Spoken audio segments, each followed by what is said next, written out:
नमस्कार, मैं अनूप कुमार और आपका इस चैनल पे स्वागत है। साथियों, आज हम लोग बात करेंगे प्लेटो के जीवन परिचय के बारे में, life sketch of Plato. In this class we will discuss about life sketch of Plato और साथ ही साथ हम लोग इसमें प्लेटो के साथ साथ इसके जो गुरुजी हैं सुक्रेटिस, तो उनका भी हम लोग जीवन परिचय के बारे में बात कर लेंगे।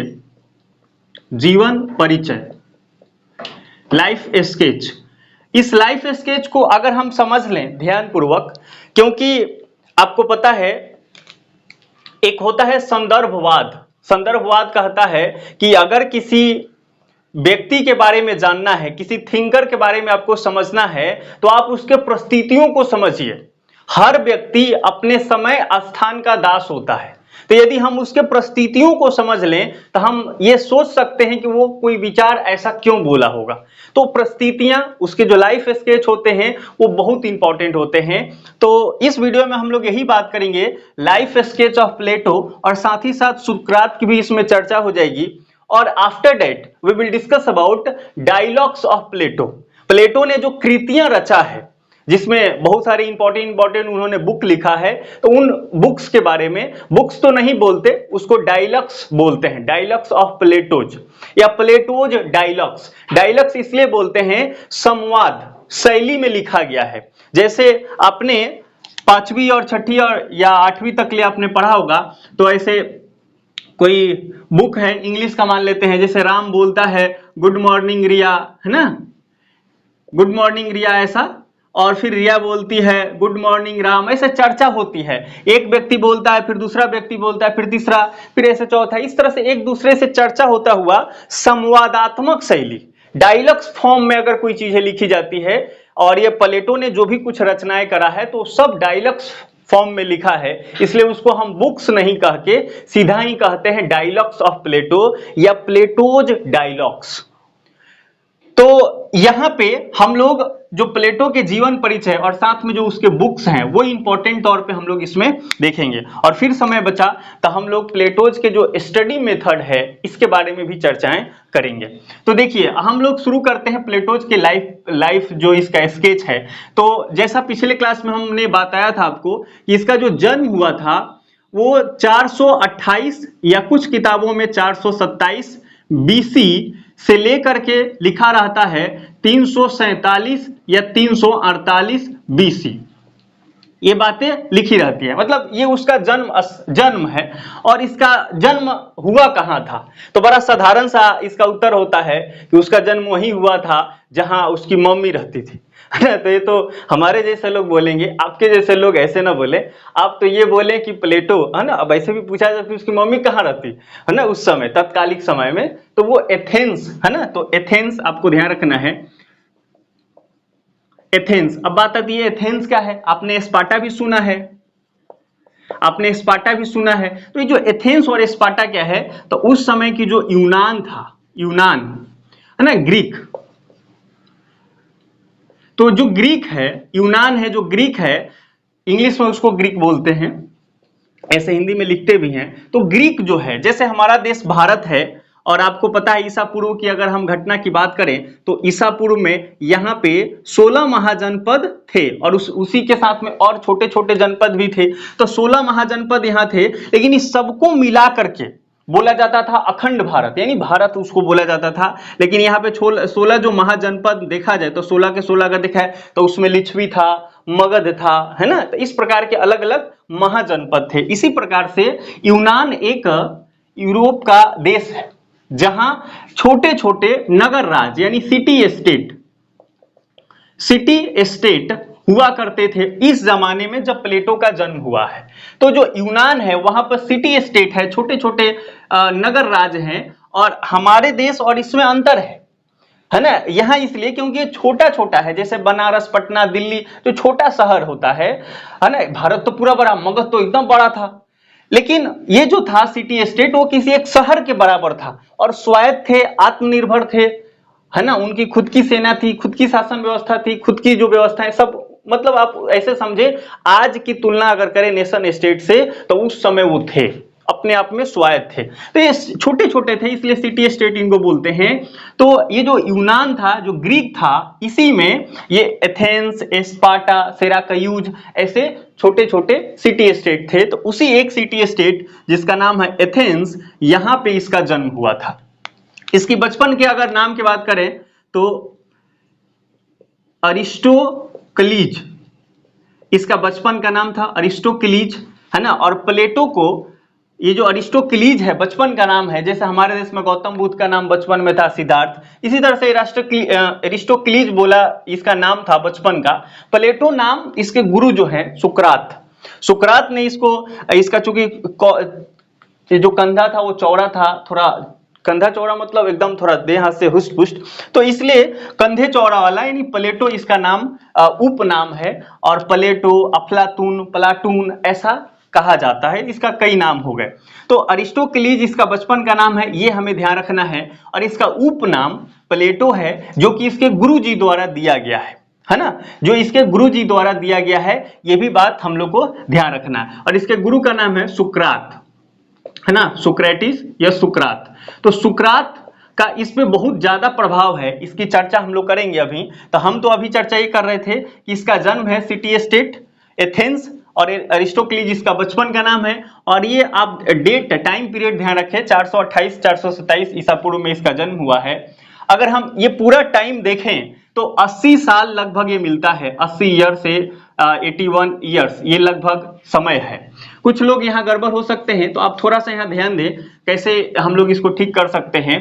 आप ईसा पूर्व में है, इसका मतलब माइनस में है, तो हम 0 मान लेते हैं। और बाकी इधर जो होगा वो बीसी में है, बिफोर क्राइस्ट में, तो इधर 400 होगा, फिर 300 हुआ होगा, है ना, फिर 200 हुआ होगा, फिर 100 हुआ होगा, तब तो 0 आया होगा, और इधर 100 फिर 200 हुआ होगा। तो आप ऐसे समझे 428 कहाँ है, यहाँ पे होगा 428। तो 428 यहाँ पे उसका जन्म हुआ है, तो यहां से 400 तक आने में 28 साल हो गया, है ना, अगर 28 शुरुआत माने तो। और उसके बाद कहां तक आना है, 347। तो 300 पे नहीं पहुंच जाना, उससे पहले ही 47 मिलेगा, उससे पहले ही 47 मिलेगा। तो इस 347 तक पहुंचने के लिए क्या करना पड़ेगा, 450 आएगा, फिर 449 आएगा, फिर 448, फिर 447। इसका मतलब हो गया कि इधर आपको कितना साल मिल जाएगा, लगभग 53 साल मिल जाएगा, है ना। मिलेगा कि नहीं बताइए। एगो ये 4 है तो इसको भी जोड़ेंगे, तो अगर हम देखें तो 28, फिर ये 53 और 1 साल वो भी जोड़ दें, तो आप कितना पाएंगे, आप कितना पाएंगे, है ना, 82 मिल जाएगा। लेकिन यहाँ ओवरऑल अगर देखें तो 80 और 81 ईयर यही लिखा रहता है। आप ऐसे समझे कि जो प्लेटो का लाइफ है वो 80 साल, लगभग 80 साल के एज में उसका देहांत हो गया। हालांकि देहांत अभी हमें नहीं करना है, इसके काफी चर्चाएं करना है। अभी तो आप बचपन इसका ध्यान रखें और फिर आगे हम लोग चर्चाएं कर रहे हैं। तो देखिए, जो एथेंस में जिस समय इसका जन्म हुआ था, उस समय में कुछ तथ्यात्मक चीज आपको नोट करना है। उस समय में एथेंस जो सिटी स्टेट है वहां पे डेमोक्रेसी था। वहां पे क्या था, डेमोक्रेसी था, डेमोक्रेसी था। और डेमोक्रेसी के बाद रूल ऑफ 30 आ गया, रूल ऑफ 30 आ गया, और रूल ऑफ 30 के बाद फिर डेमोक्रेसी आ गया। तो अब देखिएगा यहां पे हम अगर बात करें, जब प्लेटो जन्म लिया था तो यहां पर डेमोक्रेसी है, कहां पे, एथेंस में डेमोक्रेसी है। लेकिन स्पार्टा में था उस समय मोनार्की, वहां पे था मोनार्की। और यही चूंकि इसके शासन व्यवस्थाएं में बहुत अंतर था, स्पार्टा अभी भी शारीरिक शिक्षा पे ध्यान दे रहा, बलपूर्वक चीजों पे ध्यान दे रहा है, और एथेंस में दर्शन, फिलॉसफी की बात हो रही है। तो ये दिन प्रतिदिन बहुत तेजी से ग्रोथ कर गया था, समृद्ध हो गया था।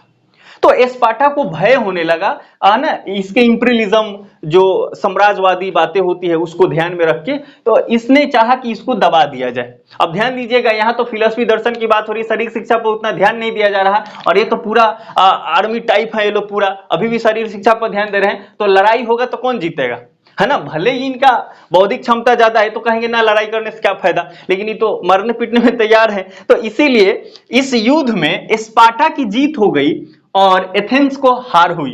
और इस युद्ध को कहा जाता है पेलोपोनेशियन वार। इस युद्ध को कहा जाता है पेलोपोनेशियन वार। और ये चला कितना दिन था, 28 दिन था। अगर इस वार का अगर टाइम पीरियड आपसे पूछ लिया जाए तो आप ऐसे समझे कि ये 441 बीसी में हुआ था और चला कितना दिन तक था? स्टार्ट कब हुआ? 431 बीसी से लेकर के 404 बीसी तक चला था। ये पेलोपोनेशियन वार जो 28 साल चला है, ये 28 साल चला है और इसका टाइम पीरियड आपको ध्यान रखनी है। पेलोपोनेशियन वार 441 बीसी से लेकर 404 बीसी में हुआ था। और आप अगर तुलना करें, देखिए 431 और जन्म कब हुआ है? 428। इसका मतलब आप यहाँ एगो हमने जो ये बनाया था, जो हमने अभी जो आपको आरेख दिखाया था, तो 441 तो पहले है, फिर 430 आएगा, उल्टा चल रहा है, फिर 429, फिर 428 आएगा। इसका मतलब पेलोपोनेशियन वार हो रहे थे। एथेंस और स्पार्टा के बीच जब प्लेटो का जन्म हुआ है तो एथेंस और स्पार्टा के बीच पेलोपोनेशियन वार हो रहा था और इस वार के दौरान ही इसका जन्म हुआ है। और चूंकि 28 साल चला है और 4 साल पहले ही युद्ध स्टार्ट हो चुका है, तो जब ये बड़ा हो रहा है तब ऐसे मान के चलें 24-25 साल का ये हो रहा है, तब तक ये युद्ध समाप्त हुआ। और युद्ध समाप्त हुआ उसके बाद वहां पे आ गया रूल ऑफ 30। डेमोक्रेसी के बाद आ गया रूल ऑफ 30, 30 लोगों का शासन ऐसे कहते हैं, तो रूल ऑफ 30। लेकिन अब ध्यान देने वाली बात है कि डेमोक्रेसी, रूल ऑफ 30, फिर डेमोक्रेसी आया। तो ये जो समय है ना, इसमें तर्क की बात हुई, तर्क, विवेक, बुद्धि की बात हुई कि अगर हम कुछ बात कह रहे हैं कि हमारे बातों से आप सहमत नहीं है तो आपको हमारे तर्क का काट देना पड़ेगा। ये नहीं कि लाठी उठा लेते हैं, नहीं झापड़ मार देते हैं, ऐसे नहीं चलेगा। तर्क के बदले तर्क देना होगा। बातचीत के माध्यम से कोई भी बात आप रखेंगे, है ना, आपको वाक्य एवं अभिव्यक्ति की स्वतंत्रता होगी। जैसे हमारे संविधान में जो आर्टिकल 19 है, 19A, वाक्य एवं अभिव्यक्ति की स्वतंत्रता, उसी तरह से यहाँ पे डेमोक्रेसी में इस प्रकार की चीजें होती है ना, स्वतंत्रता होती है बोलने की। तो ये बातचीत हो रहा है, स्वतंत्रता है बोलने की। तो यहाँ पे अभी हमने चर्चा भी किया था कि एथेंस में दर्शन और फिलॉसफी की बात हो रही है। तो एक व्यक्ति है जिसका नाम है सुकरात। ये सुकरात जो है, सुक्रेटिस जो है, इसी ने ये दर्शन और फिलॉसफी की बात कर रहा है। बाकी जो कुछ लोग थे, मैक्सिमम लोग जो थे, वो उनको सोफिस्ट बोलते हैं। तो जो सोफिस्ट थे वो तो पेड टीचर थे, सोफिस्ट, और ये पैसा लेकर के बातचीत करते थे, डिबेट करते थे, पढ़ाते थे, उस समय के जानकार थे। और इनके बारे में मैं आपको पिछले क्लास में थोड़ा बताया था, पुनः ध्यान दिला देता हूं कि ये जो लोग थे ये रिलेटिविटी में ध्यान रखते थे, बिलीव करते थे। रिलेटिव यानी ये मानते थे कि जो ट्रूथ होता है वो रिलेटिव होता है। ये मानते थे कि इंडिविजुअलिज्म, इस पे ध्यान देते, कि व्यक्तिवाद पे ध्यान देते थे, ह्यूमनिज्म पे ध्यान देते थे, है ना, इंडिविजुअलिज्म, ह्यूमनिज्म, इनमें मेटेरियलिज्म था, ये भौतिक चीजों को ध्यान देते थे। ये सब कहते थे जड़ तत्व ही महत्वपूर्ण है, ये जो इहलोक है यही महत्वपूर्ण है, पारलौकिक चीजों और दर्शन की बात नहीं करते थे। इन समूहों को हम सोफिस्ट बोलते हैं।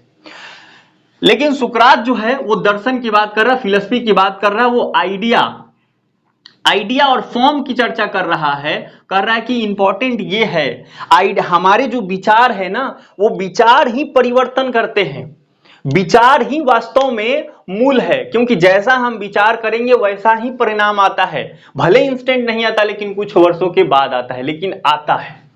तो ये सब चीजें होती थी। तो ये बहुत मतलब शातिर हैं, तेज तराक हैं, क्योंकि भौतिक चीजों में ज्यादा टेंशन नहीं है। आपसे हमारी चर्चा होगी और एक व्यक्ति भौतिकवादी है तो वो इंडक्टिव मेथड यूज, वो व्यक्ति जो है भौतिकवादी है तो वो इंडक्टिव मेथड यूज कर लेगा, साइंटिफिक मेथड यूज कर लेगा, उसके बाद कोई चीजें परीक्षण होगा तो वो दिखा भी देगा।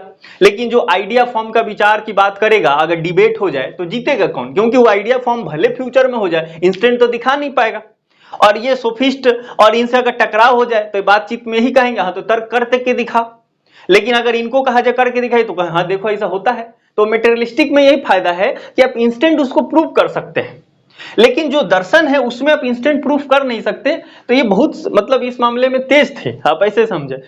तो जो प्लेटो है, इसका जो जन्म हुआ है, युवा अवस्था है, तो इस समय इसका मन था कि हम भी स्टेट्समैन बने। स्टेट्समैन ये जो राजनीति जो चलता है ना, उस समय जो चल रहा था राजनीति जो चल रहा था कि हम भी राजनीतिज्ञ बने, और ये इसलिए चाह रहा था क्योंकि इसके मामा और इसके जो फादर थे, है ना, मटेरियल अंकल एंड फादर, तो ये लोग अच्छे पोस्ट पे थे और अच्छा मतलब इनकी धाक थी, पहचान थी, फेमस थी, तो इसलिए चाहता था कि मैं भी बनूं स्टेट्समैन, इसकी ख्वाहिश थी।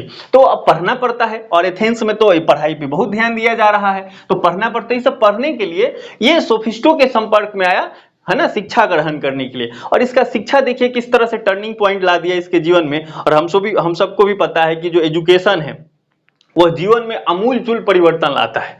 इसके जीवन में भी ये हुआ कि ये सोफिस्टों के साथ हुआ, थोड़ा रहा, फिर इसको लगा कि एक व्यक्ति है, माने सोफिस्टो तर्क देते थे, अच्छा तर्क देते थे, पढ़े लिखे थे, लेकिन इसके मन में क्या आया कि एक व्यक्ति है जो इन लोगों से भी तर्क में माहिर है, वो तो इन लोगों को भी हरा देता है ना। माने सोफिस्टों के जो भी तर्क होते हैं उस तर्क का वो प्रति तर्क दे देता है और उनके तर्क को काट देता है, और वो व्यक्ति है सुकरात। तो ये फाइनली सुकरात का शिष्य बन गया, है ना, सुकरात को अपना गुरु मान लिया, सुकरात के शिष्य बन गया। कौन? प्लेटो। और सुकरात के साथ रहने लगा। और सुकरात कि अगर हम बात करें, सुकरात अगर इसके जीवन काल के बारे में बात करें तो इसका 470 से लेके 399 बीसी सुकरात का जीवन काल माना जाता है। ये लगभग 70 साल तक लिए जीवित था। और इसकी पद्धति जो थी वो द्वंदात्मक थी। द्वंदात्मक मतलब डायलेक्टिकल मेथड इसका था, यानी ये इसका मानना था, द्वंदात्मक पद्धति थी। इसका मानना था कि अगर हम कोई बात कहेंगे, आप कोई हमें बात कहेंगे, तो हमारे बातों में जो गलत, हम जो पूरा बात कहेंगे सारा तो गलत होगा नहीं, कुछ पार्ट रॉन्ग होगा। आप जो बोलेंगे उसमें का कुछ पार्ट रॉन्ग होगा। तो हम जब चर्चा करेंगे ना तो धीरे धीरे क्या होगा, रॉन्ग पार्ट खत्म होते जाएंगे और लास्ट में एक बड़ा ही सच मिलेगा, ट्रुथ मिलेगा, जो कि यूनिवर्सल होगा। तो ये अब्सोल्यूट ट्रुथ में बिलीव कर रहा है। कौन? सुकरात। अब्सोल्यूट ट्रुथ, है ना, अब्सोल्यूट ट्रुथ में बिलीव कर रहा, निरपेक्ष सत्य, कि परिस्थितियों के अनुसार नहीं, परिस्थितियों के अनुसार सत्य नहीं होगा। न्याय तो न्याय है, वो हर चीज, हर समय में, हर राज्य में, किसी भी स्थिति में वो लागू होगा और वो वही रहेगा। तो ये निरपेक्ष की बात कर रहा है, ये अब्सोल्यूट चीजों पे ध्यान दे रहा, अब्सोल्यूटिज्म में बिलीव कर रहा है ना। और ये आइडिया फॉर्म की चर्चा कर रहा है। ये कह रहा है कि जो आइडिया होते हैं, जो फॉर्म होते हैं, उसी से सब कुछ परिवर्तन होता है। ये भौतिक दुनिया तो मिथ्या है, ऐसा आप समझें। तो डायलेक्टिक मेथड था इसका। और इस डायलेक्टिक मेथड के लिए चर्चा करने के लिए सोफिस्टों के साथ, है ना, चौक चौराहे पे खड़ा होकर इसे चर्चा किया करता था, है ना। और एक दूसरे का बातों में बात करके वो एक सत्य की प्राप्ति, या कोई भी बात होता था, स्वतंत्रता क्या है, न्याय क्या है, कोई भी मुद्दा हो, उसका अंतिम निष्कर्ष निकालने का जो तरीका है वो एक दूसरे से संवाद करके, है ना, एक दूसरे से संवाद करके निष्कर्ष निकालना है। और इस संवाद के क्रम में जो रॉन्ग पार्ट होगा, जो असत्य अंश होगा बातों का, वो धीरे धीरे कट जाएगा और अंत में संवाद के परिणाम स्वरूप हम अंत में एक निष्कर्ष निकालेंगे जो कि अब्सोल्यूट ट्रुथ होगा। ऐसा इसका मानना था। तो अभी चौक चौराहे पे बातचीत कर रहा है। और ये आ गया है, देखो डेमोक्रेसी के बाद रूल ऑफ 30 आ गया है, 30 लोगों का शासन आ गया है। तो इस क्रम में ये बता रहा है कि जीवन ऐसा नहीं, ऐसा भी हो सकता है, ये जो बात है वो ऐसा भी हो सकता है। तो अपना तर्क दे रहा है, लोगों को समझा रहा है, युवाओं के साथ चर्चा कर रहा है। तो रूल ऑफ 30 ने उस पर क्लेम लगाया, आरोप लगाया कि ये जो सुकरात है वो युवाओं को भड़का रहा है ना। आपको भी पता है, अगर हम अलग प्रकार के बात करने लगे, आप ही अगर अलग प्रकार के बात करने लगे, तो मतलब जो ट्रेंड चल रहा है उस ट्रेंड से हट के बात करने लगे, लीग से आप हट के बात करने लगिएगा, तो लोग आपको शुरू में तो दरकिनार करेंगे, लेकिन अगर प्रभाव आपका बढ़ने लगेगा तो फिर लोग आपका विरोध करेंगे। शुरू में ये होगा, है ना, लेकिन जब आप बहुत प्रभाव बिखेर देंगे तब लोग आपके समर्थन में आएंगे। तो ये रूल ऑफ 30 जो है, इसने आरोप लगाया कि सुकरात जो है हमारे देश के, हमारे जो सिटी स्टेट के जो युवा हैं उसको भड़का रहा है, पथ भ्रमित कर रहा है, रॉन्ग डायरेक्शन में लेके जा रहा है। तो आरोप लगा और फिर इसको गिरफ्तार कर लिया गया। आपसे डायरेक्ट ही अगर क्वेश्चन पूछें कि सुकरात को 20 का प्याला पिलाया गया था, क्यों? कौन सा आरोप लगा था, बहुत लोगों को नहीं पता है। अगर आप लेक्चर्स में हैं, है ना, क्लास का यही फायदा है कि देखो हर चीज एग्जाम के पॉइंट ऑफ व्यू से नहीं होता है, लेकिन जानकारियां अगर आप एक के बाद दूसरा, दूसरा के बाद तीसरा, और एक बात को 2 बार 3 बार अगर रिपीट कर दिया जाए, क्योंकि ये सारे विदेशी चर्चा हैं, तो हमें याद हो जाएगा, आसानी होगा, है ना।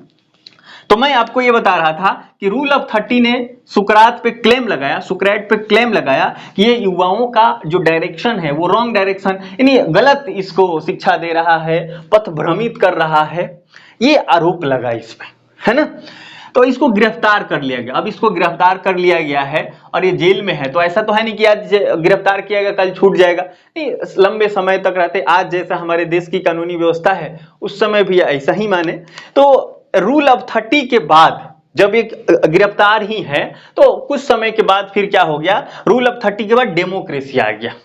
और डेमोक्रेसी जब आ गया तो जब चर्चाएं हो रही है कि कौन सा ये जो सुकरात है वो किस प्रकार से पथ भ्रमित कर रहा था, जो बातचीत हो रही है ना, इसकी सजा की बात हो रही है, तो उस समय तो रूल ऑफ 30 के बाद डेमोक्रेसी है, तो डेमोक्रेसी ने सजा दिया।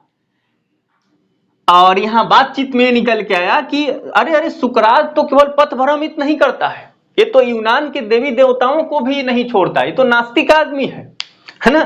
तो आरोप देखिए, ये आरोप लगा करके पथ भ्रमित करता है, गिरफ्तार कर लिया। फिर यहां आया तो पथ भ्रमित तो है ही, साथ में ये नास्तिक भी आदमी है, वो यूनान के एथेंस के जो देवी देवताएं हैं उसका भी सम्मान नहीं करता है, उसका भी खिल्ली उड़ा देता है। तो इस पे 2 आरोप लग गए, और आरोप जब लगे तो इसको कहा गया कि अब आपके पास 2 रास्ते हैं, इस 2 रास्ते में से आपको एक चुनना है। और पहला रास्ता यह है कि आप 1 रुपया दीजिए, हम भारतीय संदर्भ में बोल रहे हैं, 1 रुपया दीजिए और एथेंस छोड़ के सदा के लिए चले जाइए। और दूसरा ऑप्शन है कि आप 20 का प्याला पीजिए, 20 का प्याला पीजिए और अपना जो जीवन है उसको समाप्त कर लीजिए। ऐसा सजा मिला।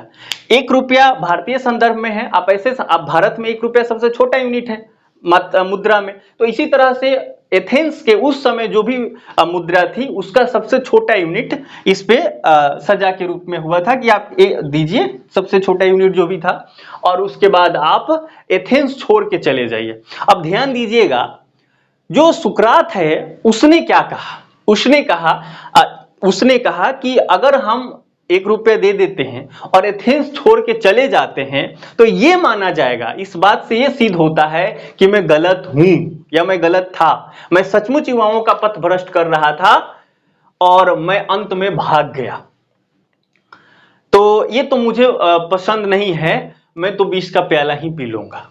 ये बातें किसने कही? सुकरात ने कही। तो अब ये चर्चाएं, अब कहेंगे कि ये सब चर्चाएं कहां से आता है, हमें ये जानकारी मिलती कहां है? तो ये जो जानकारी है, सुकरात ने तो ऐसा कोई किताब नहीं लिखा, लेकिन प्लेटो ने बाद में जब इसने एकेडमी जो उसने स्थापित किया था उसकी चर्चा हम लोग करेंगे पुनः, तो एकेडमी में बैठ के जब उसने किताब लिख रहा था तो उसमें द एपिलॉजी नामक उसने बुक लिखी। इस बुक में सुकरात के साथ जो भी न्यायिक प्रक्रिया चली थी, जो उसमें वाद विवाद हुए थे, सुकरात ने अपने बचाव में जो तर्क दिया था, सुकरात पे जो पथ भ्रष्ट और नास्तिकता के आरोप लगे थे, वो सारी चर्चाएं द एपिलॉजी में लिखा है। इसको और आगे बढ़ाते हैं, है ना। अब समय आ गया है कि सुकरात को 20 का प्याला दिया जाएगा। तो आप ऐसे समझें कि सुकरात अंतिम समय में ऐसे लेटा हुआ है, प्लेटो इधर बैठा है और उसके शिष्य जो हैं वो लोग बैठे हैं सुकरात के, और चर्चाएं हो रही है। अंतिम दिन जो चर्चा हो रहा था वो चर्चा हो रहा था खगोल शास्त्र पे, कि ये जो है ना, एस्ट्रोनॉमी की बात हो रही थी कि ये जो आकाश में जो पिंड दिखाई देते हैं, चांद है, सूर्य है, पृथ्वी है, उसकी गतियों के बारे में चर्चा हो रहा था। अंत में खगोल शास्त्र पे चर्चा हो रहा था। इसी बीच ये चर्चा के दौरान ही आप एज्यूम करें, फील करें, इसी बीच सुकरात की पत्नी अपने बच्चों के साथ आती है और कहती है कि कैसे मतलब पिता हो जो पुत्र का भी ख्याल नहीं है, पत्नी का ख्याल नहीं है, मरने वाले हो, कम से कम मिल तो लो। सुकरात का बात सुनिएगा। सुकरात कहता है कि ये जो स्त्री है वो चर्चा में विघ्न डाल रही है, इसको बाहर निकाल दिया जाए। तो ये सारे जो इसके शिष्य हैं उठ के जाके उसको माता जी आप बाहर चलिए, फिर बाहर लेके जाके फिर गेट बंद कर देते हैं, फिर चर्चा प्रारंभ होती है, ये खगोल शास्त्र पे बात होती है। तो आप समझ रहे हैं कि वो अपने विचारों को लेकर के कितना अडिग आदमी है? उसके लिए वो दर्शन में अपने आप को इतना नॉलेजेबल पर्सन है कि उसको ये पर्सनल रिलेशन बहुत मायने नहीं रख रहे हैं। अब अंतिम समय आ गया है कि सुकरात को विष का प्याला दिया जाएगा। तो प्लेटो और उसके साथी जो थे, इन लोगों ने कहा कि ऐसे भी आप पे आरोप लगा है कि आप एथेंस छोड़ दें। तो उस समय तो चलिए मतलब माहौल बनाने के लिए ठीक है, लेकिन अब तो अंतिम समय आ गया है। और उन लोगों ने भी प्रस्ताव रखा कि हम जो यहाँ का जेलर है उसको भी मैनेज हम लोग कर लिए हैं, यहाँ से घोड़ा भी तैयार है, पलायन कर जाते हैं, भाग जाते हैं।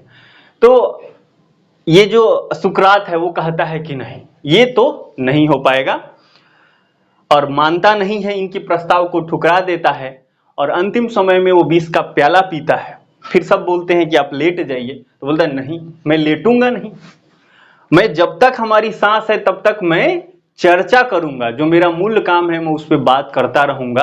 और सुकरात बैठा है, उसके बाद खगोल शास्त्र पे चर्चाएं हो रही है, ग्रहों की गतियों के बारे में चर्चा हो रही है, और धीरे धीरे करके सुकरात अंतिम समय में उसका देहांत हो जाता है। समय पीरियड उसका 399 BC बताया जाता है। इस घटना से हम क्या सीख सकते हैं? इस घटना से हम ये सीखें कि आप अपने विचारों को कितना लेके अडिग हैं, आप जो कर रहे हैं अपनी कृतियों पे आप कितना कायम रहते हैं, आप कितना सच्चे हैं, इस बात पे होता है। यानी सुकरात जो शुरू में है वही बातें उसमें देखा जाए तो अंतिम समय तक है, वो जिस विचार को लेके आगे बढ़ रहा है उस पे अडिग है, वो मान रहा है कि मैं गलत नहीं हूं तो मैं भागूंगा नहीं। और इसी अब एक इंपॉर्टेंट पॉइंट आपको बहुत ज्यादा ध्यान रखनी है कि इसी द अपोलॉजी को जैसे हम लोग आज पढ़ रहे हैं, आज से लगभग 125 साल पहले एक व्यक्ति ने पढ़ा था, जिसको आज दुनिया भारत के बापू के नाम से जानती है, और वो है M.K. गांधी। M.K. गांधी। और गांधी जी ने इस एपोलॉजी को गुजराती भाषा में इसका अनुवाद किया और बुक का नाम रखा सत्यवान। तो सीधा ही आपसे क्वेश्चन पूछ लिया जाए कि गांधी जी ने द अपोलॉजी, प्लेटो के जो बुक है, उसको किस भाषा में अनुवाद किया? तो गुजराती भाषा में। बुक का नाम क्या रखा? सत्यवान रखा। और आप पाएंगे कि गांधी जी भी सत्यवान, ये जो सुकरात है और जिस तरह से अपने बातों पे अडिग है, गांधी भी उसी तरह से हैं। गांधी का प्रभाव है, सुकरात का प्रभाव है गांधी पर कि अहिंसा मतलब अहिंसा। शुरू में वो अहिंसा की बात कर रहे हैं, तो अंतिम समय तक अहिंसा की ही बात होगी। जब भी हिंसा अगर होगा तो आंदोलन को खत्म कर दिया जाएगा। ये गांधी जी द अपोलॉजी से बहुत ज्यादा प्रभावित हैं और इसका नाम वो सत्यवान रखते हैं। गुजराती भाषा में उन्होंने ट्रांसलेट किया था। तो 1 मार्क्स में या कुछ मार्क्स में आपसे क्वेश्चन पूछा जाए, एमसीक्यू के लिए तो बड़ा इंपॉर्टेंट ये क्वेश्चन है, आपको ध्यान रखने हैं। और Gandhi ji as a thinker CUT-PG में है, नेट JRF में भी है, इसलिए क्वेश्चन तो बड़ा इंपॉर्टेंट हो जाता है, आपको ध्यान रखना है कि द एपोलॉजी को गांधी जी ने गुजराती भाषा में सत्यवान के नाम से ट्रांसलेट किया था।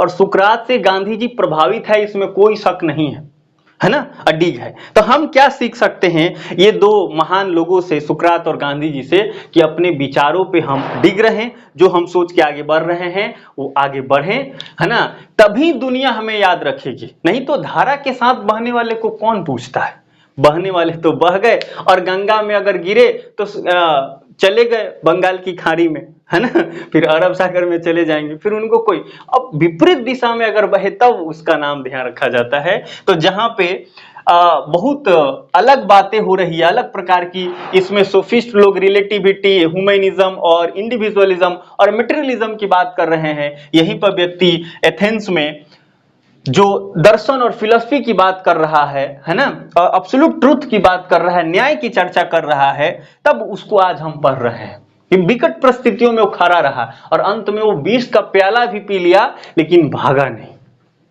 तो ऐसे हमें जरूर इस बातों से प्रेरणा मिलती है। बहरहाल इससे प्रेरणा हम कितना लेंगे वो तो आपका और हमारा विषय होगा, पर्सनल बात है। चलते हैं आगे और कहानी को बढ़ाते हैं। ये अभी हम लोगों ने सुकरात के लाइफ स्केच को थोड़ा जान लिया है, अब हम आगे बढ़ते हैं, प्लेटो पे पुनः चलते हैं। जो प्लेटो है वो अभी युवा अवस्था में है ना, और इसका थोड़ा थोड़ा समय मतलब पहले बहुत ज्यादा ही हुआ था, है ना, जब पेलोपोनेशियन वार खत्म हुआ था।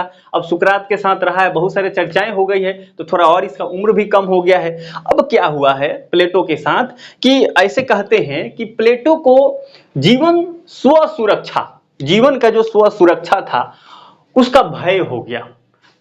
जो अरस्तु के मृत्यु दंड के बाद कारण अगर हम देखें कि प्लेटो जो है एथेंस क्यों छोड़ दिया, तो उसके लिए 3 कारण बताए जाते हैं कि एक तो सुकरात का मृत्युदंड, इसका स्व सुरक्षा हो गया था, और इसको राजनीति से मोह भंग हो गया था। अब ऐसे आदमी को इसमें राजनीति करने का मन करेगा जो इतना अब नया ज्ञान भी और सीख लिया है, फिलॉसफी की और बात कर लिया है, तो आगे बढ़ चुका है वो, तो अब उसको राजनीति में कोई इच्छा नहीं है। और ये मान रहा है कि अगर सुकरात जैसे व्यक्ति, इतना ज्ञानवान व्यक्ति का ये हाल हो सकता है, और ये मूर्खों, ये जो मूर्ख लोग हैं ये इसको 20 का प्याला पिला सकते हैं हमारे गुरुजी को, तो हमारा नंबर है ना, हम किस खेत की बोली है, हमको तो कभी भी बकरा चढ़ जाएगा।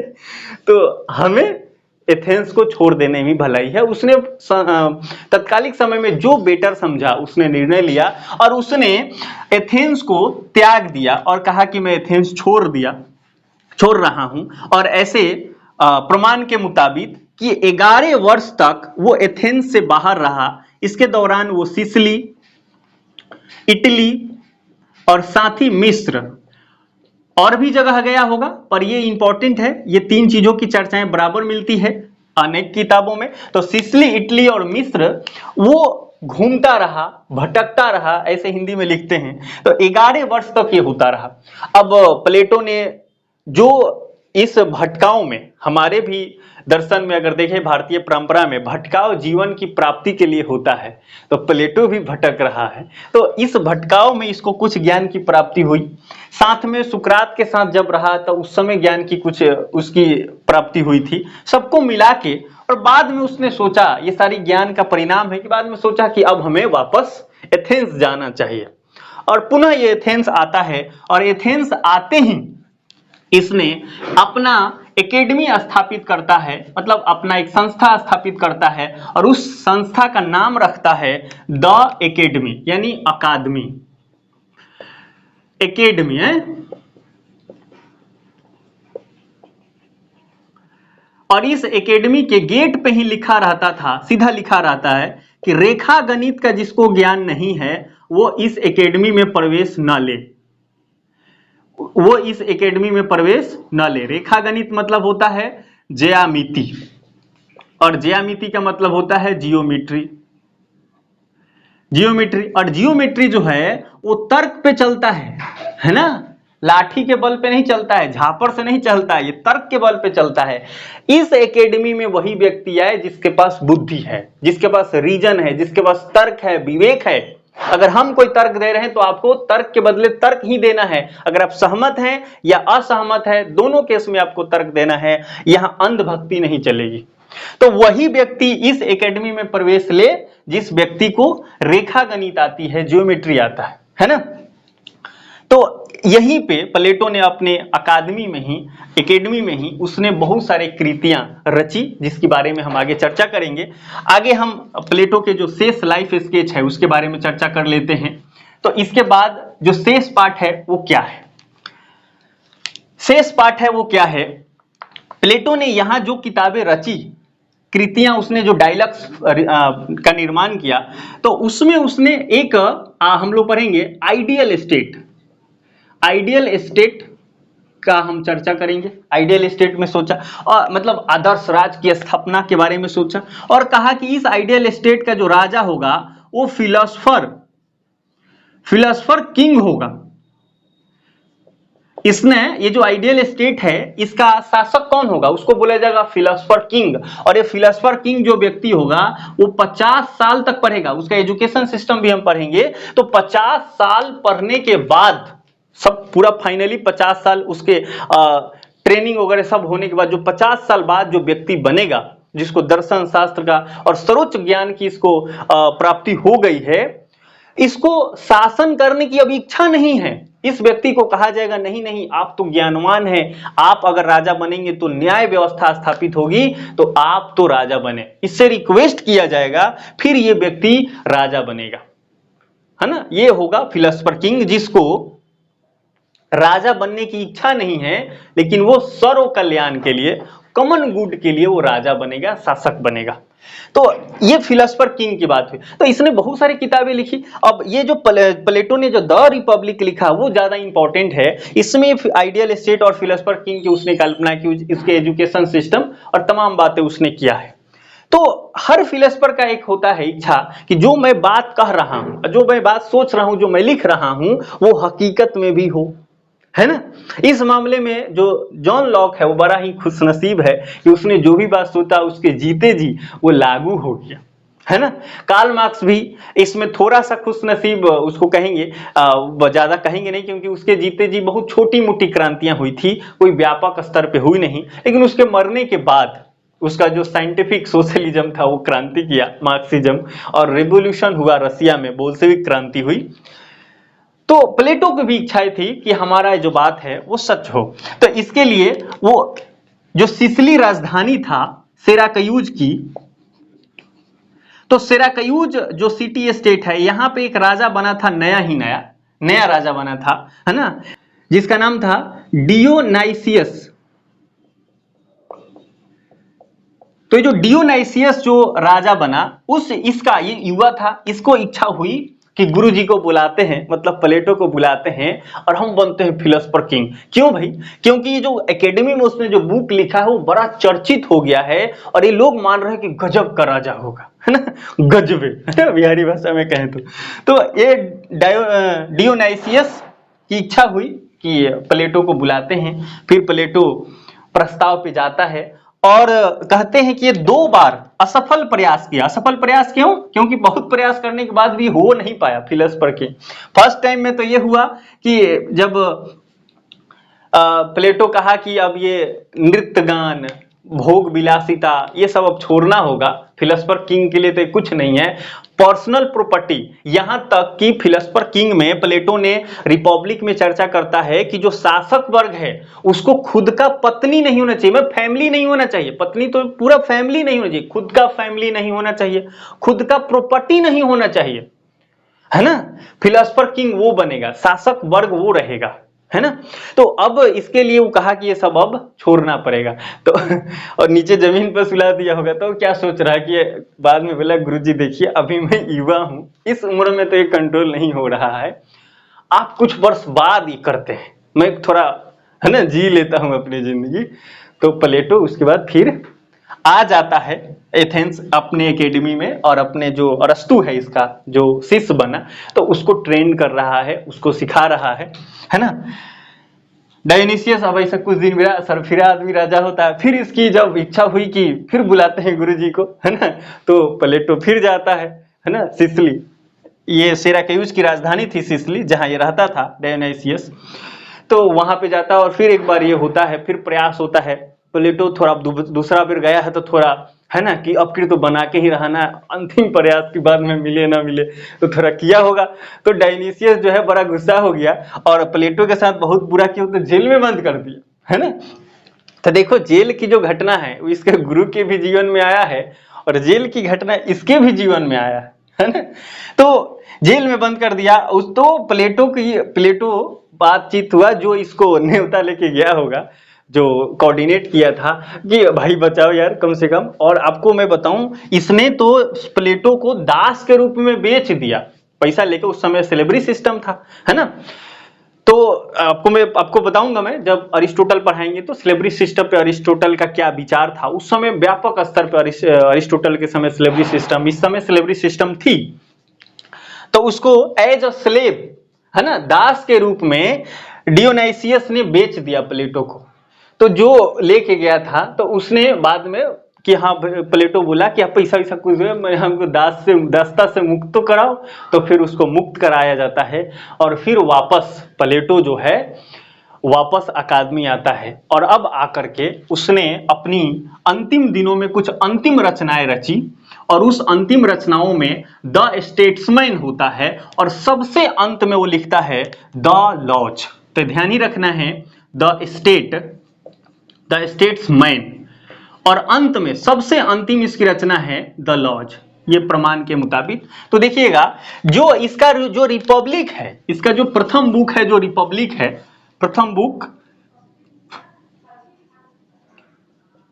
रिपब्लिक या द रिपब्लिक जो बोलते हैं, तो जो प्रथम बुक जो द रिपब्लिक है इसमें ये आइडिया की बात कर रहा है, फॉर्म की चर्चा कर रहा है, एक नॉर्म सेट करने की कोशिश कर रहा है कि राजा को ऐसा होना चाहिए, न्याय ऐसा होना चाहिए, एक दार्शनिक राजा जो देश का संचालन करेगा उसका कर्तव्य क्या है, ऐसी बातें किया है जो कि धरती पे वास्तव में हो नहीं सकता, इतना कल्पना कर लिया है।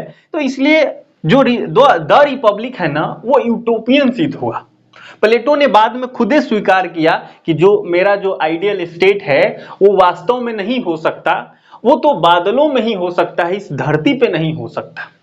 बादलों का नगर, प्लेटो के जो आइडियल स्टेट है उसको कहते हैं कि ये बादलों का नगर है, बादलों का नगर बोलते हैं प्लेटो के आइडियल स्टेट को। तो द रिपब्लिक में उसने इस प्रकार की बातें किया था और चूंकि ये पॉसिबल नहीं है इसलिए इसको बोला जाता है रोमांटिसिज्म, कि प्लेटो जो है युवा अवस्था में रोमांटिसिज्म व्यवहार व्यक्त कर रहा है, ऐसे ऐसी कल्पनाएं कर रहा है। जैसे आज रोमांस में लोग क्या कहते हैं कि चांद तारे तोड़ के लाएंगे, इस टाइप की बातें वास्तव में होता नहीं है, चांद तारे थोड़ी तोड़ के लाओगे आग सब पूरा गोला रहता है ना, लावा ही लावा है, उसमें कहाँ फेंकोगे बता, ले बरक ही ना जाए है ना। तो ये पॉसिबल नहीं, इसको रोमांटिसिज्म कहते हैं। तो जो प्लेटो है वो शुरू में रोमांटिसिज्म उसका नेचर है, उसके लेखनी में वो प्रतीत होता है, आइडिया की बात करता है, फॉर्म की चर्चा करता है, ऐसी चर्चाएं करता है जो कि आइडियल स्थापित कर रहा है। लेकिन अंतिम दिनों में वो व्यवहारिक हो गया है और the statesman of the laws में उसने एक ऐसी प्रकार की सरकार की शासन की बात कर रहा, बुक में चर्चा करेंगे। द स्टेट्समैन में वो कहता है कि जितना हो सकता है संभावित, है ना, एज पॉसिबल, जितना संभव हो सकता है इस प्रकार के राजा होना चाहिए और कुछ लोगों के शासन के बारे में सोच रहा है। लेकिन द लॉज में तो रूल ऑफ लॉ की बात कर रहा है, रूल ऑफ लॉ की बात कर रहा है कि जो कानून का शासन है वही वास्तविक शासन है।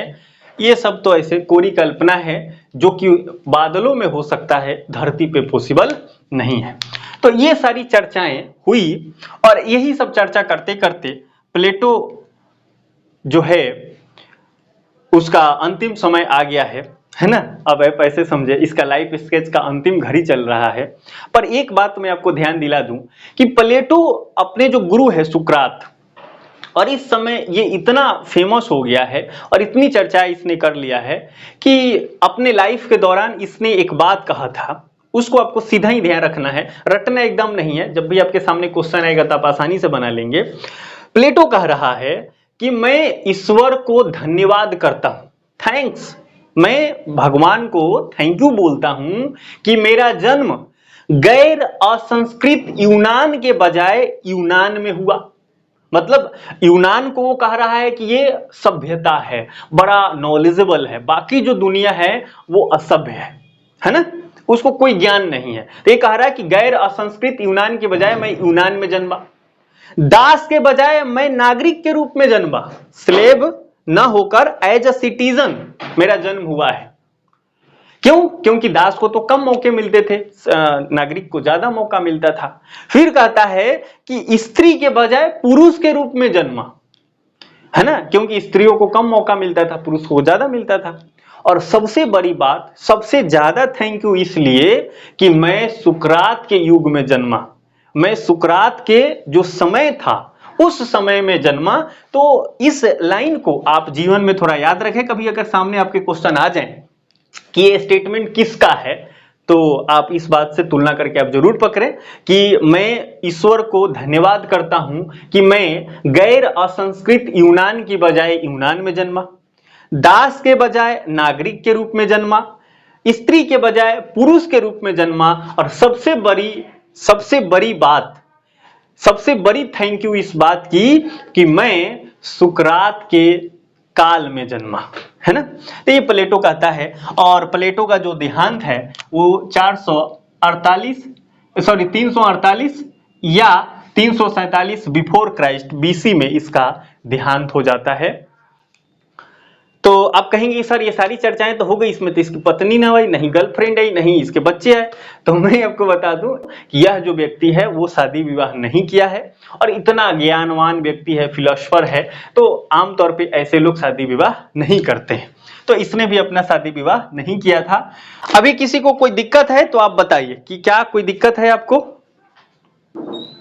बताइए किसी को कोई दिक्कत, बताइए किसी को कोई दिक्कत। नो सर, कोई दिक्कत नहीं। तो चर्चा से कुछ क्वेश्चन पूछ लिया जाए इसी बात पे। Yes sir. शालिनी क्या बोलते हो?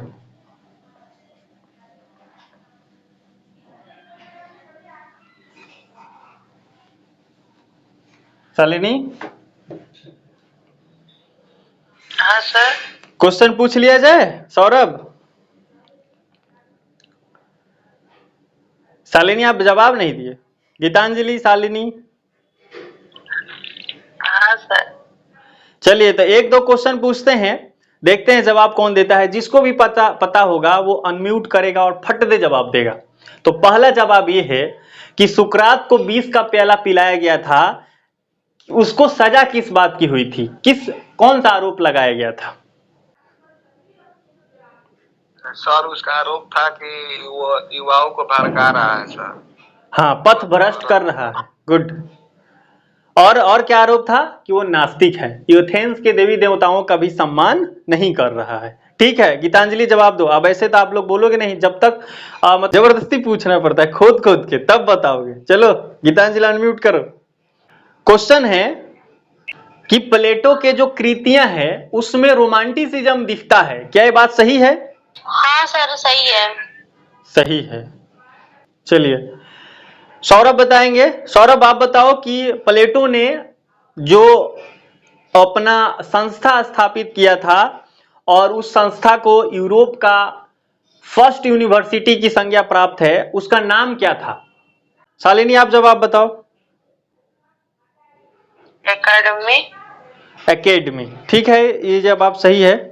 चलिए तो आगे अब हम चर्चा करेंगे प्लेटो के बुक्स के बारे में, प्लेटो की जो कृतियां हैं उसके बारे में हम चर्चा करेंगे,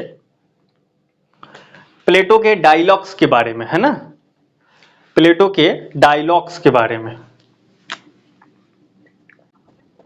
प्लेटो डायलॉग्स, चूंकि इसने संवाद शैली में लिखा था, है ना, संवादात्मक शैली। तो तलाबे सौ है, दो गो एकले है, ली है, ठीक है, शैली।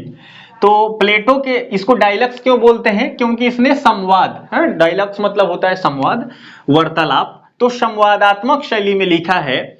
एक व्यक्ति बोलता है, फिर दूसरा व्यक्ति बोलता है, फिर तीसरा व्यक्ति बोलता है, फिर पहला व्यक्ति बोल देता है, फिर दूसरा व्यक्ति बोलता है, फिर दूसरा व्यक्ति बोलता है, फिर पहला बोलता है, फिर ये बोलता है। इस तरह से एक दूसरे में बातचीत हो रहा है, जिसमें प्लेटो की जो कृतियां हैं, आपको तो सीधे एक बात ध्यान रखना है कि इस कृतियों का हीरो कौन है। हीरो, तो हीरो जो है वो सुकरात है। गुड, हीरो जो है इसका सुकरात है। तो पहला बात तो सुक्रेटिस आपको ध्यान रखना है, पर ऑब्सेप्शन आपको ध्यान रखना, अपवाद है। अपवाद, हाँ, लॉज को छोड़कर, लॉज को छोड़ के, लॉज में जो हीरो है वो सुकरात नहीं है, वो एक कानून के शासन के बारे में वहां चर्चा हुई है। तो कुछ हमने एक इंपॉर्टेंट बात जान लिया। आगे हम चर्चा करेंगे प्लेटो के बुक्स के बारे में। तो देखिए प्लेटो ने जो बुक लिखा उसमें सबसे ज्यादा तो फेमस यही है, द रिपब्लिक।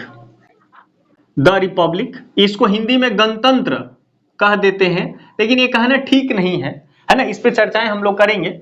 आगे हम लोग और बात कर लेते हैं। द स्टेट्समैन, ये इसका बुक हो गया। अब अगला बुक हम ले लेते हैं क्रीटो, और एक बुक है द लॉज।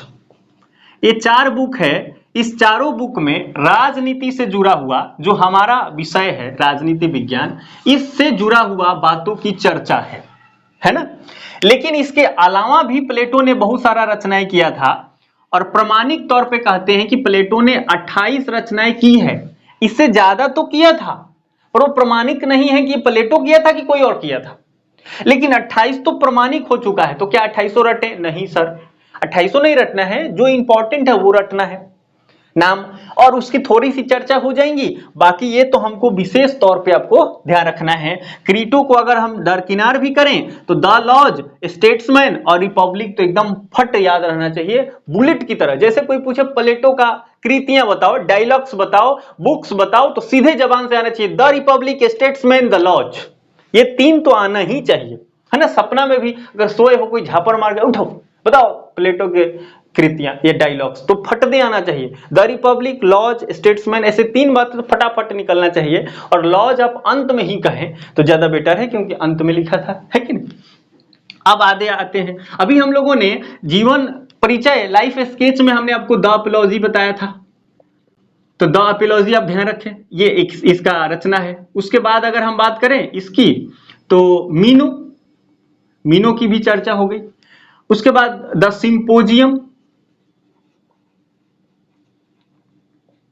सिंपोजियम की भी चर्चा हो गई, जिसमें इस बुक में तो उसने प्रेम और सौंदर्य की चर्चा किया था। प्रेम और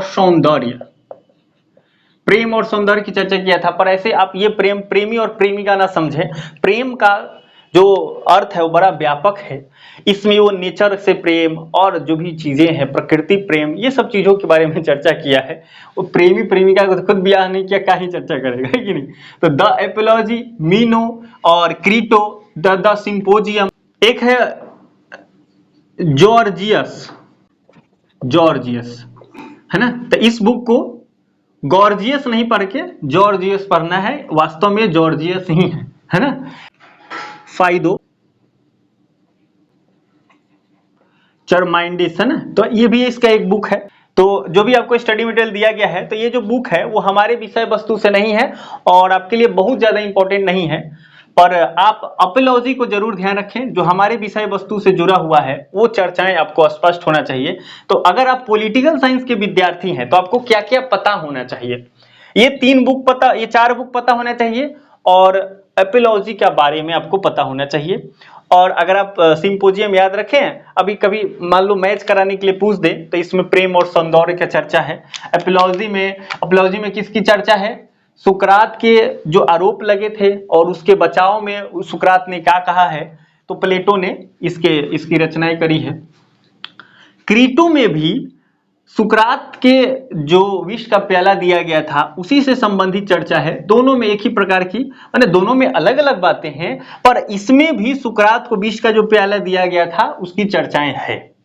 और व्यापक रूप से हम द लॉज, द स्टेट्समैन और द रिपब्लिक के बारे में चर्चा करेंगे। तो द रिपब्लिक में तो हम पूरा ही चर्चा करेंगे, पूरा प्लेटो का जो दर्शन है और प्लेटो ने जो भी अपना सिद्धांत दिया है सब कुछ इसी में पढ़ना है।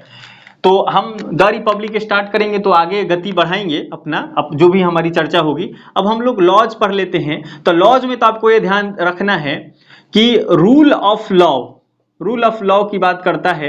ये अंतिम रचना है कि कानून का शासन सबसे अच्छा है, वास्तविक शासन तो यही है। द स्टेट्समैन में वो वर्गीकरण, जो राज्यों का वर्गीकरण है कि राज्य कितने प्रकार के हो सकते हैं, इसके बारे में उसने चर्चा किया है। तो आप ऐसे ध्यान रखें, क्लासिफिकेशन ऑफ स्टेट्स का उसने चर्चा किया है, यानी राज्यों का वर्गीकरण के बारे में चर्चा किया है। और जितना संभव हो सकता है, एज पॉसिबल, जितना संभव हो सकता है उस तरह से राज्य का संचालन होना चाहिए, है ना। और इसमें कुछ लोगों के शासन की बात यहाँ ये स्वीकार कर रहा है। और द रिपब्लिक में इसने सब कुछ चर्चा किया है। जो इसका आइडियल स्टेट है इसकी चर्चा इसमें है, आइडियल स्टेट इसकी चर्चा है इसमें। उसके बाद अगर हम फिलोसफर किंग की बात करें तो फिलोसफर किंग की इसमें चर्चा है। प्लेटो के जो एजुकेशन है, प्लेटो ने एजुकेशन पे जो बात किया था वो एजुकेशन की बात है। राज्य का शासन व्यवस्था कैसे होगा सब कुछ है इसमें। वो communism of property and wives, property of communism of property and wives की चर्चा है, यानी संपत्ति का साम्यवाद और परिवार का साम्यवाद, है ना। जो शासक वर्ग होगा उसका खुद का परिवार नहीं होगा, खुद का संपत्ति नहीं होगा, ऐसा चर्चा किया हुआ है। अब ध्यान दीजिएगा, चूंकि प्लेटो ने कम्युनिज्म यहां लिखा है कि प्राइवेट प्रॉपर्टी की बात कर रहा है, किसके लिए? शासक वर्ग के लिए, और उत्पादक वर्ग के लिए नहीं। तो इस बात से हम और यहां करें कि प्लेटो ने इसी ये द रिपब्लिक में चर्चा किया है, वो चर्चा है three soul and three classes, 3 वर्ग और 3 आत्मा का चर्चा है ना। कि जो आइडियल स्टेट है इसमें वर्ग रहेंगे 3, एक रहेगा शासक वर्ग, एक है सैनिक वर्ग, है ना, मतलब एक फिलोसफर किंग है जो राजा बनेंगे, और जो सैनिक रहेंगे जो सुरक्षा का काम करेंगे, और एक होगा उत्पादक प्रोड्यूसिंग क्लास जो कि प्रोड्यूस करेगा। तो ये 3 वर्ग का चर्चा है, और तीनों का वर्ग निर्धारित होगा उसके आत्मा से, है ना। तो सोल, तो थ्री सोल एंड 3 क्लासेस की चर्चा है, किसमें? द रिपब्लिक में। तो आपको इतना स्पष्ट होना चाहिए आज के क्लास से, रटना एकदम नहीं है। द रिपब्लिक में किसकी चर्चा है? तो आइडियल स्टेट का चर्चा है, फिलोसफर किंग का चर्चा है, 3 सोल एंड 3 क्लासेस की चर्चा है। इसी में उसने communism of wives and properties की चर्चा किया है। इसने प्लेटो का जो एजुकेशन सिस्टम है वो कैसा एजुकेशन होना चाहिए उसके बारे में चर्चा है। तो ये सारी बातें द रिपब्लिक में मिलती है। लॉज में क्या है? लॉज में है रूल ऑफ लॉ की बात, वास्तविक शासन, जो वास्तविक राज होगा वो कानूनों से चलेगा। ये प्लेटो की अंतिम रचना है द लॉज, इसके बारे में, है ना, हमको पता हो गया। और एक और बात आप द लॉज में याद रखें, यहां पे नॉक्टर्नल काउंसिल के बारे में चर्चा है। नॉक्टर्नल काउंसिल, इसको बोलते हैं निशाचर सभा, है ना। निशाचर सभा इसलिए रात में जो जगता है उसको निशाचर बोलते हैं। तो ये जो सभा थी वो रात में लगता था। प्लेटो ने द लॉज में इसका चर्चा किया है, नॉक्टर्नल काउंसिल का, निशाचर सभा है ये, रात में लगता है। और जो एथेंस के जो बुजुर्ग लोग हैं उनकी, वो इसमें सभा के सदस्य हैं, और ये चुने हुए लोग हैं, और ये एक विधायिका के रूप में कार्य करते हैं, और रूल का फॉर्मेशन यही कर रहे हैं नॉक्टर्नल काउंसिल के सदस्य। और इसकी जो बैठकें होती है वो रात में होती है। तो आपसे सीधा क्वेश्चन क्या पूछा जाएगा, प्लेटो के किस बुक में नॉक्टर्नल काउंसिल का चर्चा है, निशाचर सभा की चर्चा है ना। हिंदी में तो कई नाम आ जाएंगे, पर आप इंग्लिश में ध्यान रखिए, नॉक्टर्नल काउंसिल किसकी, जो नॉक्टर्नल काउंसिल है वो किससे संबंधित है? तो प्लेटो से, है ना। Who was associated with nocturnal council? Plato. और किस बुक में है? तो इसमें हम सीधा कहेंगे द लॉज में नॉक्टर्नल काउंसिल की चर्चा है, जो कि रात में बैठती है एक सभा, जो एक विधायिका के रूप में कार्य करती है। जो रूल ऑफ लॉ वाला जो स्टेट है उसमें रूल का निर्माण करती है नॉक्टर्नल काउंसिल। स्टेट्समैन में क्या है? क्लासिफिकेशन ऑफ स्टेट्स की चर्चा है। तो हमने इसके बुक्स के बारे में बात किया है। अब आपको याद है तो चलिए थोड़ा रिवाइज कर लेते हैं। मैं आपको ये पूछ रहा हूं, गांधी जी प्लेटो के किस किताब को गुजराती भाषा में अनुवाद करते हैं और सत्यवान नाम रखते हैं? तो आंसर क्या आना चाहिए? द एपिलॉजी बुक का अनुवाद करते हैं। द लॉज में किसकी चर्चा है? नॉक्टर्नल काउंसिल की चर्चा है। और चर्चा किसकी है? रूल ऑफ लॉज की चर्चा है। द स्टेट्समैन में किसकी चर्चा है? द स्टेट्समैन में क्लासिफिकेशन ऑफ स्टेट्स की चर्चा है। और इस बात को आगे अरस्तु भी स्वीकार करता है, और अरस्तु 6 प्रकार की शासन व्यवस्था की बात करता है, तो उसने भी क्लासिफिकेशन को स्वीकार किया है। ठीक है। द रिपब्लिक में क्या है? Ideal state, philosopher king, 3 soul and 3 classes, education system, है ना। तो ये सारी व्यापक रूप से द रिपब्लिक में बहुत सारी चर्चाएं हैं। तो इतनी सारी बातें हमने किया। और एपिलॉजी और साथ में क्रीटो में, दोनों बुक में सुकरात के जो आरोप लगाए गए थे, आरोप प्रत्यारोप का जो वर्णन है वो इसमें है। 20 का प्याला पिलाया गया है, इसकी चर्चा है। तो एपिलॉजी और क्रीटो, तो ये बातें हमें ध्यान रखनी है। और एक बात और आप ध्यान रखें कि द रिपब्लिक जो है, अब हम आज से अब जो भी चर्चा करेंगे सारा चर्चा लगभग हमारा रिपब्लिक के आसपास ही रहेगा, बाकी चीजें पे हमारी कोई विशेष चर्चा अब नहीं होगी, क्योंकि जो प्लेटो से रिलेटेड, देखो प्लेटो किस लिए जाना जाता है, वो आइडियल स्टेट के लिए जाना जाता है ना, वो आइडियल स्टेट के लिए वो कुछ भी बना रहा है, एक मानक स्थापित कर रहा है, वो आइडियल स्टेट को स्थापित कर रहा है, आइडियल स्टेट बना रहा है ना, और उस आइडियल स्टेट में उसके लिए न्याय सबसे ज्यादा इंपॉर्टेंट है, वो न्याय प्रिय राज बनाना चाहते हैं, न्याय स्थापित करना चाहता है। तो द रिपब्लिक जो है, इस द रिपब्लिक का उपनाम है, उपशीर्षक है ना, सब टाइटल आप ऐसे समझे, इसी को इक्विवेलेंट मतलब द रिपब्लिक को दूसरे नाम से जाना जाता है जिसका नाम है कंसर्निंग जस्टिस। कंसर्निंग जस्टिस याद रहेगा क्या? द रिपब्लिक को किस नाम से जानते हैं? कंसर्निंग जस्टिस, क्योंकि ये बुक जो लिखी गई है वो जस्टिस को ध्यान में रख के और जस्टिस के लिए ये लिखा गया है। प्लेटो चाह रहा है कि राज जो है न्याय प्रिय हो। द रिपब्लिक जो है ये इंग्लिश रूपांतरण है पोलिटिया का, पोलिटिया का है, यानी जो प्लेटो अब तो इंग्लिश में लिखा नहीं था, वो किस भाषा में लिखा था? अपने भाषा में। तो इसने जो किताब का नाम रखा था वो पोलिटिया रखा था, POLITIA, पोलिटिया। तो पोलिटिया जो है एक ग्रीक वर्ड है, इसका इंग्लिश रूपांतरण है द रिपब्लिक। लेकिन जो पोलिटिया का है अगर हम मतलब समझें तो इसका मतलब मायने है शासन व्यवस्था। शासन व्यवस्था मतलब गवर्नेंस सिस्टम। पोलिटिया का अर्थ है शासन व्यवस्था। लेकिन अगर हम ये द रिपब्लिक, पोलिटिया का जो हमने इंग्लिश रूपांतरण द रिपब्लिक निकाला है और इसका हिंदी अगर कर दें तो इसका तो गणतंत्र हो जाता है। और गणतंत्र लगते हैं इन लोग को क्या लगता है? अच्छा, गणतंत्र उसको बोलते हैं जो हेड ऑफ स्टेट का चुनाव होता है, तो उसको गणतंत्र बोलते हैं। ये तो सिस्टम आधुनिक है। लेकिन आपको ध्यान रखना है कि जो पोलिटिया है उसका हिंदी मतलब होता है शासन व्यवस्था। द रिपब्लिक का हम गणतंत्र कर देते हैं, पर यह मतलब नहीं है, क्योंकि जब भी अब बुक का नाम आएगा, प्लेटो का किताब का नाम हो तो द गणतंत्र ऐसा नहीं बोलना है। द रिपब्लिक ज्यादा से ज्यादा बोलना है, नहीं तो सीधा पोलिटिया बोलिए और इसका हिंदी मतलब है शासन व्यवस्था। गणतंत्र कहने से बात स्पष्ट नहीं होती, क्योंकि ऐसे लगता है कि कोई गणतंत्र पर लिखा गया किताब है। तो गणतंत्र की चर्चा उस समय थी, लेकिन इसमें आप ऐसे समझे मोनार्की, टायरेनी, डेमोक्रेसी, मोबोक्रेसी सब चीज की चर्चा है। इसकी हम चर्चा करेंगे आगे कि किस चीज की चर्चा है, पर ये सभी प्रकार के शासन व्यवस्थाओं का चर्चा है। तो इसलिए इसका गणतंत्र नाम जो है वो हम नहीं करेंगे। अगर आप हिंदी में कुछ लिख रहे हैं तो आप सीधा ही रिपब्लिक लिखें, ऐसे लिखें रिपब्लिक, आप ऐसे सीधा रिपब्लिक लिख दें, ये भी सही है।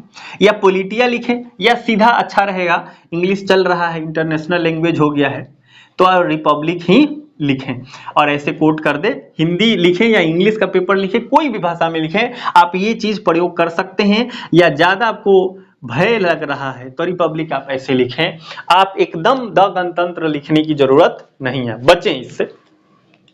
तो अभी हम लोगों ने इन सारी चीजें के बारे में चर्चा कर ली है।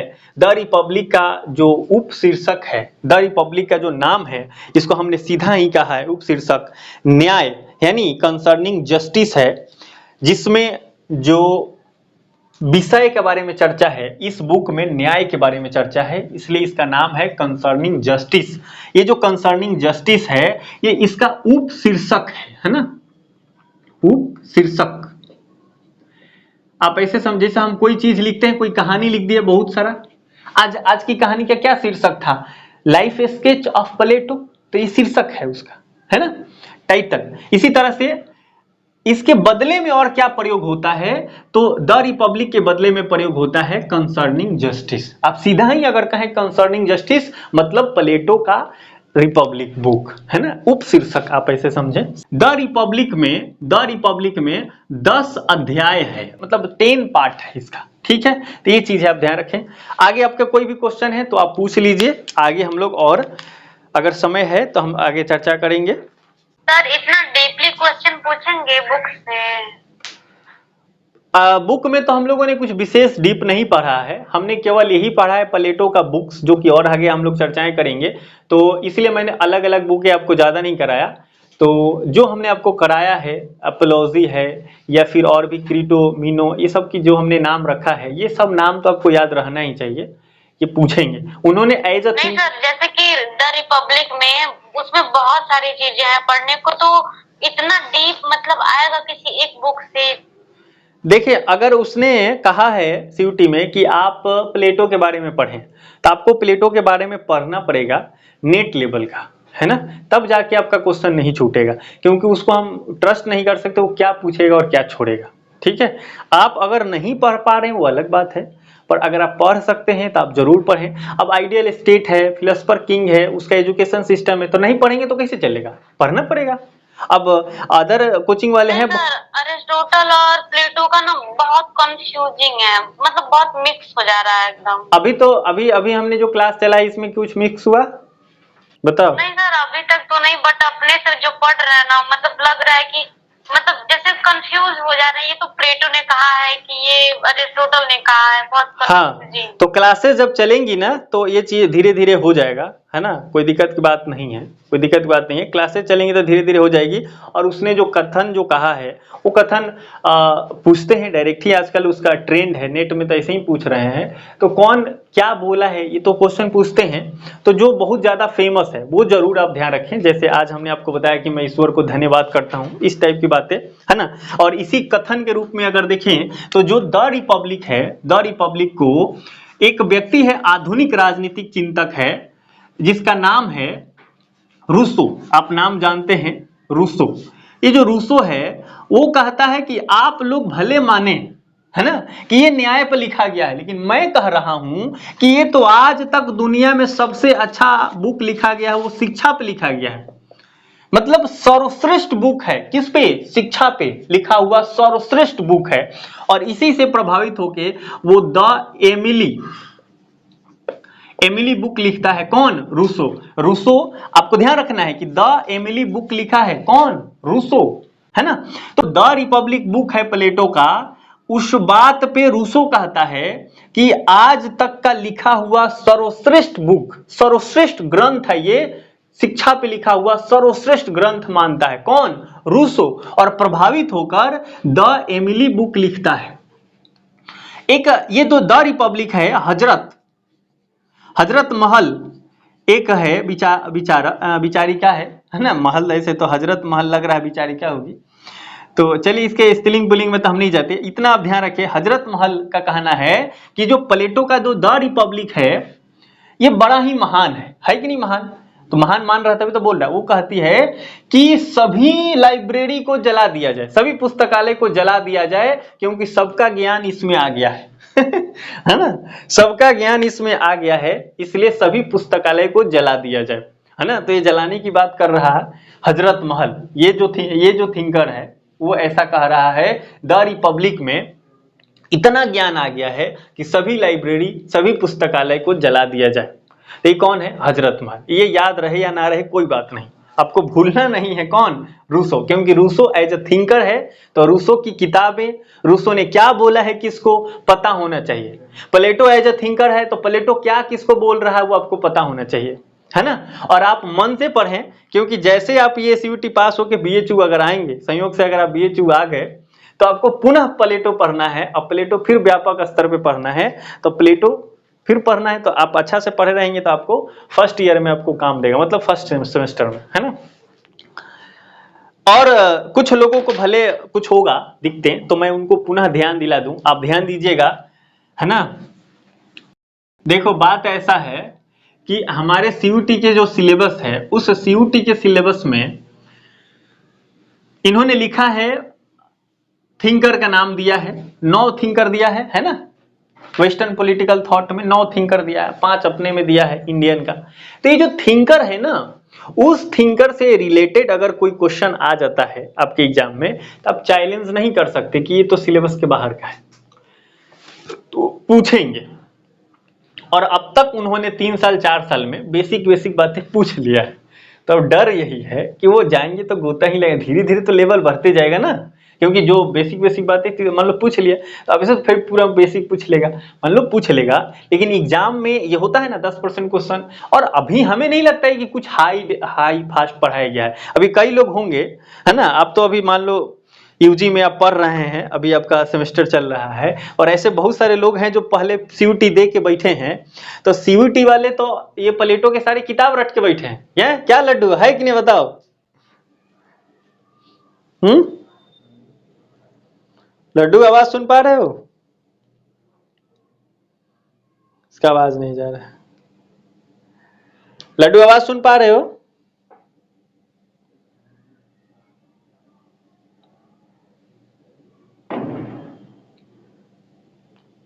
चलो लड़का भी बोल नहीं रहा है तो मैं आपको बता दूं, कई लोग किताब रट के बैठे हुए हैं, तो इसलिए आपको ये याद करना पड़ेगा। और अभी तक हमने जो भी बताया है एकदम बेसिक बताया, कोई दिक्कत बात नहीं है। और प्लेटो के हम लोगों ने लाइफ स्केच पढ़ा है, ये आपको मैंने जो बताया परिस्थितियां जो उसका हमने बता दिया। आज के बाद एक कुछ भी आएगा इससे जुड़ा हुआ तो आप फट दे कोऑर्डिनेट करेंगे और आपको स्पष्ट हो जाएगा कि हाँ उसकी अगर ऐसी परिस्थिति है तो ऐसा बोला होगा। धीरे धीरे आपको आइडिया होने लगेगा कुछ स्टेटमेंट देख के भी, ठीक है। तो कितना भी डीप पूछे, अगर आप ये क्लास कर लेते हैं और स्टडी मटेरियल हमने जो आपको प्रोवाइड किया है वो नेट लेवल तक का है, और आपको नेट लेवल का पढ़ना पड़ेगा अगर आप फाउंडेशन बैच में है तो। बाकी हमारी जो क्लासेस हैं वो दिसंबर के समय या फिर सीयूटी का पेपर जब आ जाएगा तो क्रैश कोर्स भी चलेगा, फिर उस क्रैश कोर्स में ज्वाइन करना, फिर देखना कैसे धुआं पढ़ाई होगा, है ना, क्योंकि कम समय रहेगा, 1 महीना समय रहेगा, 1.5 महीना समय रहेगा, क्रैश कोर्स में ही होता है ना, धुआं पढ़ाई होगा फिर, है ना। हालांकि हमको ये करने आता नहीं है, हम बहुत सारे रिकॉर्डेड वीडियो लोगों को प्रोवाइड कर देंगे, बाकी पढ़ना तो व्यापक ही होगा। तो क्लास को हम लोग एंड कर देते हैं।